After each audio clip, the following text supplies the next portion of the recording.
Cinema start ചെയ്യുന്നത് ചിത്ര അരവിന്ദ് എന്നൊരു ക്യാരക്ടറിനെ കാണിച്ചാണ്. സിദ്ധാർത്ഥാണ് ആ കഥാപാത്രം സിനിമയിൽ ചെയ്യുന്നത്. അവനൊരു യൂട്യൂബ് ചാനലുണ്ട്, ബാർക്കിംഗ് ഡോഗ്സ്. ആ ചാനൽ വഴി അഴിമതി നടത്തുന്ന മന്ത്രിമാരെയും സർക്കാർ ഉദ്യോഗസ്ഥരെയും ഒക്കെ കണക്കിന് വിമർശിക്കുന്ന ഒരു പരിപാടിയാണ്, അതും ആക്ഷേപഹാസ്യ രീതിയിൽ. അതുപോലെ തന്നെ RK ലക്ഷ്മൺ ക്രിയേറ്റ് ചെയ്ത ദ കോമൺ മാൻ എന്ന ക്യാരക്ടർ ഈ സിനിമയിൽ വരുന്നുണ്ട്. സമൂഹത്തിൽ നടക്കുന്ന പ്രശ്നങ്ങളും അഴിമതിയും ഒക്കെ തുറന്നു കാട്ടുന്ന യൂട്യൂബ് ചാനലുള്ള ചെറുപ്പക്കാർ. ഈ ഒരു തീം തന്നെ 2018 റിലീസ് ചെയ്ത ഭവേഷ് ജോഷി കാ സൂപ്പർ ഹീറോ എന്ന സിനിമയിലും വരുന്നുണ്ട്. ഇന്ത്യൻ 2 എന്ന ഈ സിനിമയിൽ കാണിച്ചതിനേക്കാളും എത്രയോ മികച്ച രീതിയിലാണ് ആ സിനിമയിൽ ഈ തീമിനെ യൂസ് ചെയ്തിരിക്കുന്നത്. പക്ഷേ ഇന്ത്യൻ 2 എന്ന ഈ സിനിമയിൽ സിദ്ധാർത്ഥിൻ്റെതായി കാണിക്കുന്ന ഒരുപാട് ഭാഗങ്ങളുണ്ട്. അതുമാത്രമാണ് താരതമ്യേന മികച്ചതെന്ന് പറയാൻ പറ്റുള്ളൂ. അത്ര മികച്ചതല്ല, പക്ഷെ സിനിമയിലെ ബാക്കി എല്ലാ കാര്യങ്ങളും കമ്പയർ ചെയ്യുമ്പോൾ അതാണ് ബെറ്റർ. ഇങ്ങനെ യൂട്യൂബ് ചാനൽ വഴി സമൂഹത്തിന് യാതൊരു ഗുണവും ഉണ്ടാവില്ല എന്ന് മനസ്സിലാക്കിയാവാൻ അവരുടെ സോഷ്യൽ മീഡിയ ഉപയോഗിച്ച് #comebackIndian എന്നൊരു പോസ്റ്റ് ചെയ്യുന്നു. എന്നിട്ട് അത് ഇൻ്റർനാഷണൽ ഹിറ്റാകും, പാൻ വേൾഡ്.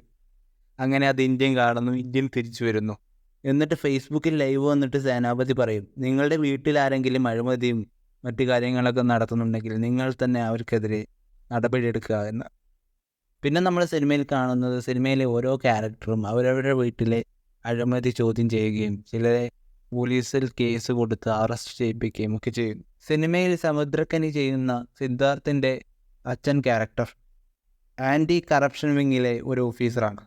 ആദ്യമൊക്കെ സിനിമയിൽ ആ ക്യാരക്ടറിനെ വളരെ നല്ലൊരു സത്യാന്തരായ ഒരു ഓഫീസറായിട്ടാണ് കാണിക്കുന്നത്. പക്ഷേ കുറച്ച് കഴിഞ്ഞാൽ നമുക്ക് മനസ്സിലാകും അയാളും അഴിമതിക്കാരൻ തന്നെയാണ്. സിദ്ധാർത്ഥിൻ്റെ ക്യാരക്ടർ സ്വന്തം അച്ഛനെതിരെ കേസ് കൊടുക്കുന്നു. അങ്ങനെ അച്ഛനെ പോലീസുകാർ വന്ന് അറസ്റ്റ് ചെയ്യുന്നു. ഇതിൻ്റെ പേരിൽ അവൻ്റെ അമ്മ ആത്മഹത്യ ചെയ്യുന്നു. പിന്നീട് അങ്ങോട്ട് സിനിമയിൽ സ്വന്തം വേണ്ടപ്പെട്ടവർക്കെതിരെ കേസ് കൊടുത്തതിൻ്റെ പേരിൽ ഈ കഥാപാത്രങ്ങളൊക്കെ അനുഭവിക്കുന്ന പ്രശ്നങ്ങളാണ് സിനിമയിൽ കാണിക്കുന്നത്.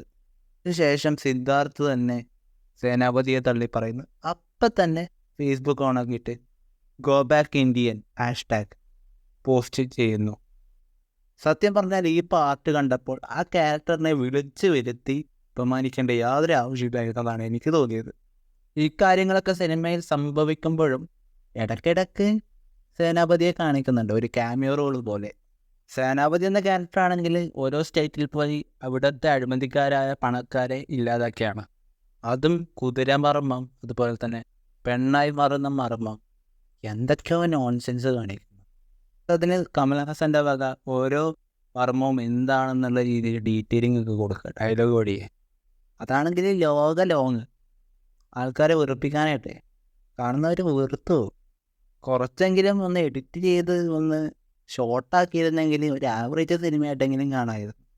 പിന്നെ സിനിമയിലുള്ള ബോബി സിംഹയും അതുപോലെ തന്നെ വിവേക് സാറിൻ്റെയും ക്യാരക്ടർ, ആ കഥാപാത്രങ്ങളുടെ സീന് കാണുമ്പോൾ നിങ്ങൾക്ക് ഉറപ്പായിട്ടും അന്യനിലെ പ്രകാശ് രാജും വിവേകും ചെയ്യുന്ന ആ ഒരു പോലീസ് ഓഫീസേഴ്സ് തമ്മിലുള്ള ആ സീൻ ഓർമ്മ വരും. കാരണം അത് അങ്ങനെ തന്നെ എടുത്തു വെച്ചിട്ടുണ്ട്, ഒരു ചേഞ്ചും ഇല്ല.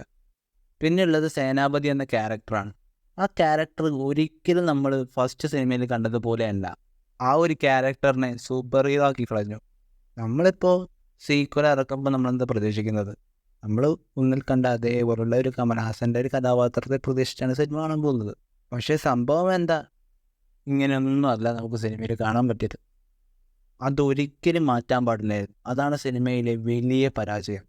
അതുപോലെ തന്നെ സിനിമയിൽ ഒരുപാട് ബോറടിപ്പിക്കുന്ന സീനുകളുണ്ട്.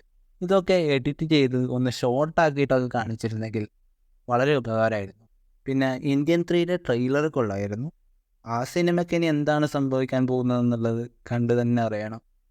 എന്താണ് ഇന്ത്യൻ 2 എന്ന ഈ ബ്ലോക്ക് ബസ്റ്റർ മെഗാ ഹിറ്റ് സിനിമയെക്കുറിച്ച് നിങ്ങൾക്ക് പറയാനുള്ളത്? താഴെ കമൻറ്റ് ചെയ്യുക. നിങ്ങൾ ആദ്യമായിട്ടാണ് ഈ ചാനൽ കാണുന്നതെങ്കിൽ ചാനൽ സബ്സ്ക്രൈബ് ചെയ്യുക. അതുപോലെ തന്നെ വീഡിയോ ലൈക്ക് ചെയ്യുക.